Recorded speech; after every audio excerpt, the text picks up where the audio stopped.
Poate nu ai cel mai bun talent, poate nu ai cel mai bun start, poate nu ai resursele altora, dar dacă ai ceva ce mulți pierd pe drum, perseverență, încăpățânare sănătoasă și răbdare pe termen lung, s-ar putea să fii mai aproape de succes decât crezi. Pentru că în viața reală nu talentul bate tot, ci gritul. Ce este gritul? Este combinația dintre perseverență și disciplină, menținută pe termen lung.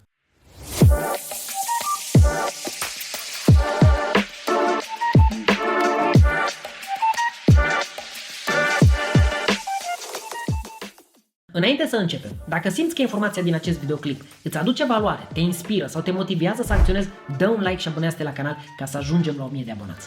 Hai să trecem direct la subiect. În acest videoclip vreau să-ți vorbesc despre una dintre cele mai valoroase mentalități pe care le-am descoperit într-o carte. Mentalitatea GRIT, un concept esențial prezentat de Angela Duckworth în cartea ei GRIT. Vreau să-ți vorbesc despre ce am înțeles eu din această carte, ce am aplicat eu, ce cred că te poate ajuta cu adevărat. Pentru că GRIT nu e motivație, nu e talent, nu e inspirație, nu e disciplina clasică. Grit este altceva. Este combinația dintre pasiune pe termen lung și perseverență pe termen lung. E mentalitatea care te ține în mișcare chiar și atunci când nu te vede nimeni, când nu te aplaudă nimeni și când uneori nici tu nu mai ai încredere în tine. Ce înseamnă cu adevărat grit și de ce este mai important decât talentul?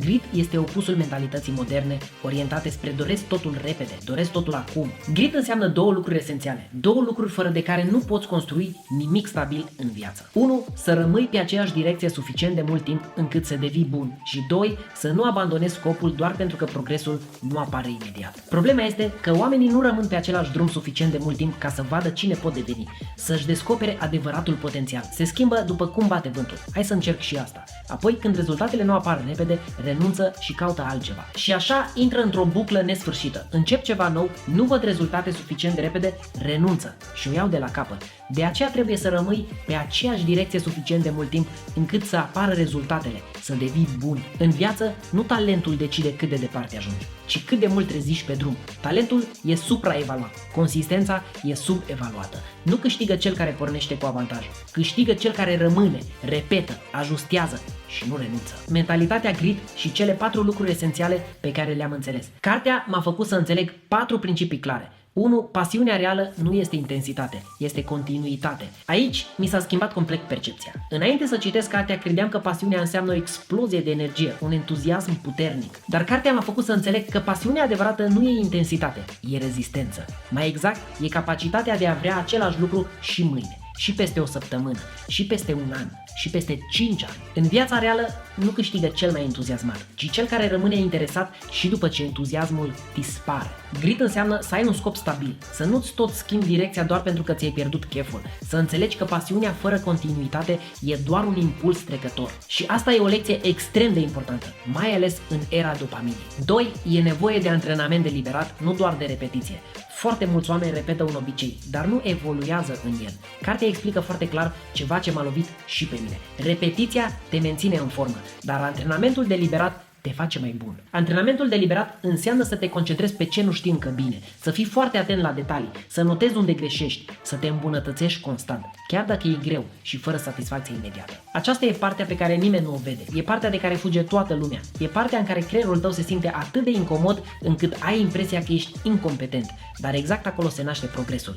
Grit înseamnă să reziști în etapele în care progresul nu e vizibil. 3. Perseverența e un stil de viață, nu un moment de hai să trag tare. Una dintre ideile principale din carte este că oamenii confundă perseverența cu ambiția de moment. Când am înțeles asta, am realizat că uneori m-am sabotat pentru că vedeam doar cât fac azi, nu cât construiesc în 6 luni, în 12 luni, în 3 ani. Perseverența nu e alergarea scurtă și intensă, e mersul constant care te duce departe. Cartea îți arată un adevăr greu de acceptat. Oamenii supraestimează ce pot face într-o lună și subestimează ce pot face în 3 ani. 4. Obstacolele sunt parte din drum, nu semn că drumul e greșit. Aici cred că e lecția cea mai matură a cărții. Când ai grit, nu te mai întrebi de ce e greu. Oare înseamnă că nu e pentru mine? Ci spui, normal că e greu, asta face parte din proces. Oamenii abandonează pentru că interpretează greul ca semn că nu sunt buni, dar în realitate greul e singura cale spre performanță. Autoarea spune clar, diferența dintre cei care reușesc și cei care renunță nu este că cei care reușesc au mai puține obstacole,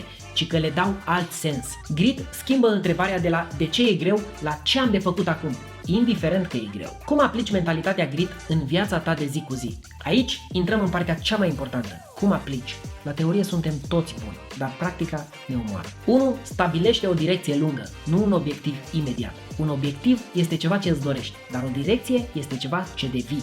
Grit îți cere să ai direcție, își cere să știi unde vrei să fii peste ani, nu doar ce vrei să se întâmple luna viitoare. Plus de asta, direcția îți dă stabilitate mentală, pentru că atunci când ai direcție, un obstacol nu mai este un semn să renunți, ci o parte normală a drumului. 2. Fă lucrurile repetitive cu intenție, nu pe pilot automat. Grit nu se construiește din momente spectaculoase, se construiește în lucrurile mici pe care le repeți zilnic: munca, disciplina, antrenamentul mental, comportamentele sănătoase, practica constantă. Dar aici e diferența esențială. Grit nu înseamnă să repeți ca un robot. Grit înseamnă să repeți cu atenție. Nu să faci un lucru de 100 de ori fără să fii prezent, ci să faci un lucru de 100 de ori cu o întrebare în minte: ce îmbunătățesc azi? Chiar și un milimetru. Această întrebare simplă îți schimbă complet direcția. Transformă rutina în progres, transformă repetarea în evoluție, transformă automatismul în intenție. Și asta este esența. Nu cât de mult repeți, ci cât de conștient repeți. 3. Acceptă plictiseala ca parte din progres. Asta e partea pe care aproape nimeni nu o spune. Grit implică plictiseală, implică repetitivitate, implică zile în care nu se întâmplă nimic spectaculos. Dar plictiseala nu înseamnă că faci ceva greșit. Înseamnă că ai intrat exact în zona în care oamenii obișnuiți renunță. Nu trebuie să fie interesant ca să fie util, nu trebuie să fie captivant ca să te ducă înainte. Grit își cere să înțelegi că lucrurile esențiale, făcute constant, chiar și atunci când sunt monotone, sunt cele care te transformă pe termen lung. Și mai e ceva important. Plictiseala nu înseamnă că trebuie să te oprești. Înseamnă că ai trecut de faza entuziasmului și ai intrat în faza în care se construiește măiestria. Oricine poate munci cât timp e interesant. Foarte puțini pot continua când devine repetitiv. 4. Revino de fiecare dată când cazi. Cartea spune foarte clar: succesul nu vine din perfecțiune, ci din reveniri repetate. Nu contează câte zile ai fost perfect, contează de câte ori te-ai întors la treabă după ce ai căzut. Asta înseamnă grit, să revii, nu perfect, nu la 100%, ci pur și simplu să revii, chiar și obosit, chiar și fără chef. Pentru că aici se vede cu adevărat progresul. În momentele în care nu ți-a ieșit ieri, dar totuși încerci și azi. Adevărata forță nu e să nu cazi niciodată, ci să nu rămâi jos. 5. Construiește-ți identitatea în jurul ideii că ești un om perseverent. Perseverența nu începe cu vreau, începe cu asta sunt. Nu spui vreau să fiu perseverent, pentru că asta sună ca un plan pentru viitor. Spui sunt genul de om care nu renunță. De ce? Pentru că identitatea îți conduce comportamentul. Când începi să te vezi ca o persoană perseverentă, acțiunile tale încep automat să se alinieze cu această imagine. Grit nu este doar un obicei, grit este o identitate. Când îți construiești identitatea în jurul perseverenței, nu mai negociezi cu tine la fiecare pas, nu mai cauți scuze la primul obstacol, nu te mai lași condus de chef sau lipsa lui. Acționezi pentru că așa ești tu, nu pentru că așa ai chef azi. Identitatea creează stabilitate. Stabilitatea creează consistență, iar consistența creează rezultatele pe care ți le dorești. Adevărata transformare începe atunci când nu mai faci ceva doar ca obicei, ci îl faci pentru că a devenit parte din cine ești. Concluzie.